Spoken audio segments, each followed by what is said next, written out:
I'm Camille Ream, and I'm here with my sister Susan Galloway today to share some of our handbell history with you all. Many of you know us through Handbells Etc. business. We sold Malmark handbells and choir chimes, music, accessories like gloves and mallets, as well as our own gift line of items like handbell mugs and t-shirts. We know there are bells all across Canada, and we have been able to attend handbell festivals from Victoria to Moncton. Many years ago, we started tie-dyeing gloves, started to wear tie-dye shirts at all the handbell events, and then we decided to start making a fundraiser for our nephew Lane Samuelson with cerebral palsy. We definitely want to thank all of you for your support over the years for this very successful fundraiser. The first time I was introduced to handbells was in a long time ago in the 80s. I heard a children's group and thought, I want to do that. So I moved to Edmonton and took my first workshop with Alison Wood, who I'm sure many of you know. I went with my friend Joan, and we saw on the list of supplies you had to bring white gloves. We had no idea what that meant, so Joan talked to her mom and she got a pair of white gloves that went up to the elbow, you know, the kind that you wear for dress up kinds of things. So quite surprised when we got to Robertson Wesley Church and everybody had white gloves, but not like ours. How did you get into business? I got into handbells because of you. What a nice sister you have. Yeah, you told me about handbells, that you'd been to that workshop at Robertson Wesley, and then you invited me to one out of Josephburg. And again with Alison Wood, and then I got hooked. We played the first piece that we ever learned was Aria by Cynthia Dubinsky, and my choir just played that on Easter Sunday. So it's been a long-time favorite of ours here at First United Church. We've both been in community choirs in the Edmonton area.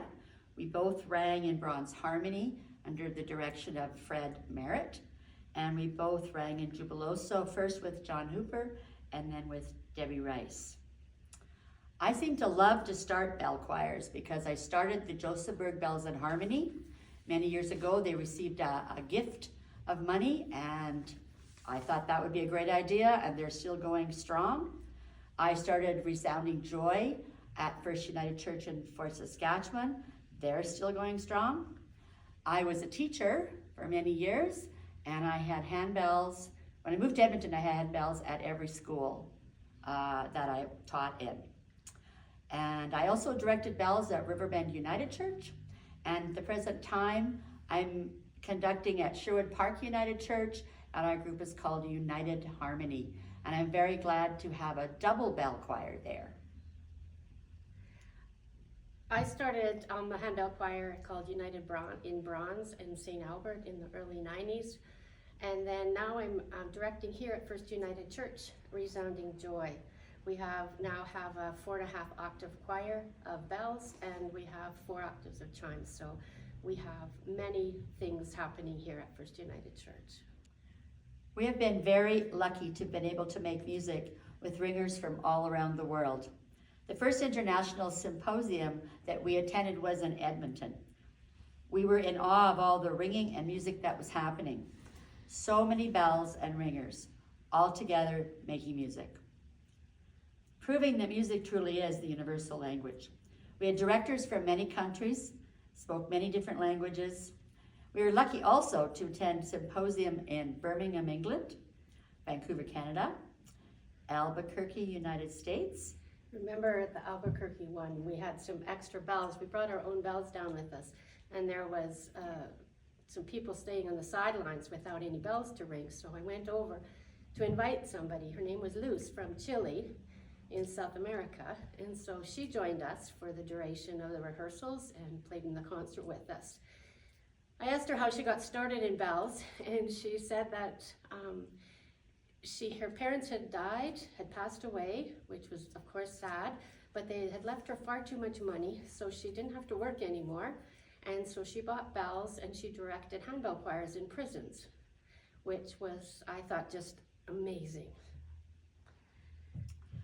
And the last one we went to was in Cairns, Australia, where Camille was the Canadian director. And that was an honor to be chosen by the Handbell Musicians of Canada to be the director there. And it was especially terrific because the composer of the music for the symposium, Erwin Struback, creator of Light, was also in attendance. So I was able to work with him. He was able to come to the concert and get a knowledge for his beautiful music. And then we also had, the piece was called Creator of Light or Aurora Borealis, and so we also had Damien Lim from Singapore help my husband Chris put a video together, so for the final concert there was Northern Lights showing. I remember finding an advanced ringing event called Distinctly Bronze that I decided that we should go to together. We were a bit scared to go because we had to send out references and then we had to get accepted. We were happy that we were both accepted and able to attend. These events were held semi-annually, so we attended many of them over the past years, bringing some wonderful music that was advanced and fun. We also met so many people and made friends with people through all this, and thanks to social media, we can still keep in contact with them now. After being inspired by that ringing event, we decided Canadians needed the same opportunity. So we created Classic Bronze to have in Edmonton. And we invited a conductor from the US to come. We had a conductor from Canada to come. We had lots of different things going and people from across Canada to attend. After we got Classic Bronze going, we decided that maybe we needed to look at Classic Copper, because there were ringers that weren't quite ready for bronze but still wanted to learn more and do things. So it was pretty neat when we got that going. And right now, Classic Bronze has moved to Calgary. And so you can look for that event in August in Calgary, and it's going to be a lot of fun. And they've added a third track for beginners called Accent. So another highlight of what we've been able to do is go to the Director's Master Class that was organized by the Handbell Musicians of America. We had been spending a lot of time focusing on advancing ringing in Canada through our business and through other things that we were doing, and now we decided that we wanted to become better directors. So that's what we did. So we attended the master class with Bill Payne, who is a well-known composer, director, teacher, and we had worked with him at the Distinctly Bronze event, so we knew that we could learn lots from him, whether we were up on the podium with him teaching us or as a ringer. One of the things that caused us great concern was that we would have to memorize the piece that we were conducting.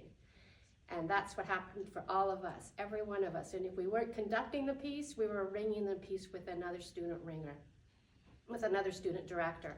So it was quite amazing. And yes, we did memorize it. And even now, I try to memorize most of my pieces, but I'm not always as successful as I'd like to be. It was an interesting event. I remember the first time we went kind of dressed like this, not realizing that there was a serious performance at the end, and we should have had our performance black on, and I think we were the only two people that wasn't dressed for presentation. But Bill was great, and if you did well, you got a sticker on the forehead, which was kind of cool. Things we learned. How do you hold a baton? Do you really need to have a baton? I bought a baton especially for the event, and it cost me like $30 probably.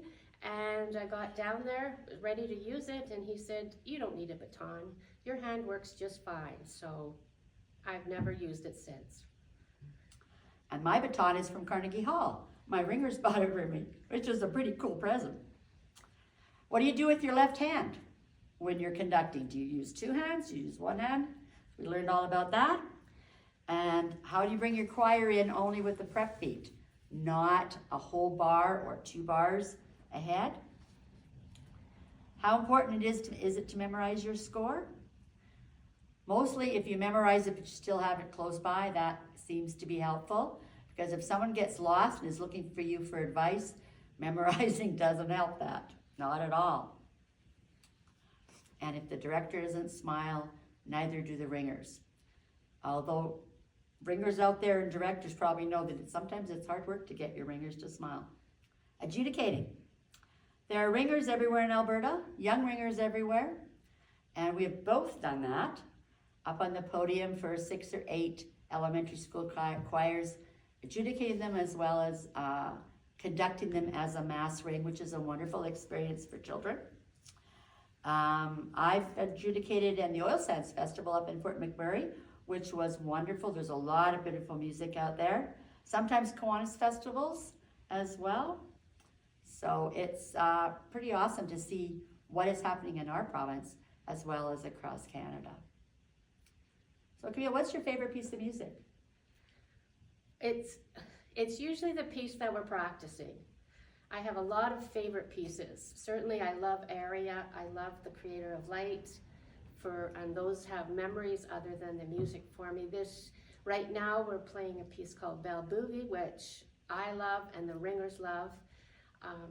So it's often the piece that, kind of like quilting, what's your favorite quilt? It's kind of the same thing, whatever I'm working on. Ah, okay. My favorite piece from long ago is Rondo Passacaglia. I fell in love with that piece at some event in the US, and I brought it back here and shared it around. I hope it's other people's favorite. And right now the one we're working on that's my favorite is How Can I Keep From Singing? Although I don't know why they haven't written one called How Can I Keep From Ringing? That seems like it would be a good idea. Okay, so we want to thank you for listening to our chattering about our bell history, and hope that you continue to ring bells and make music together. Thank you. Thank you.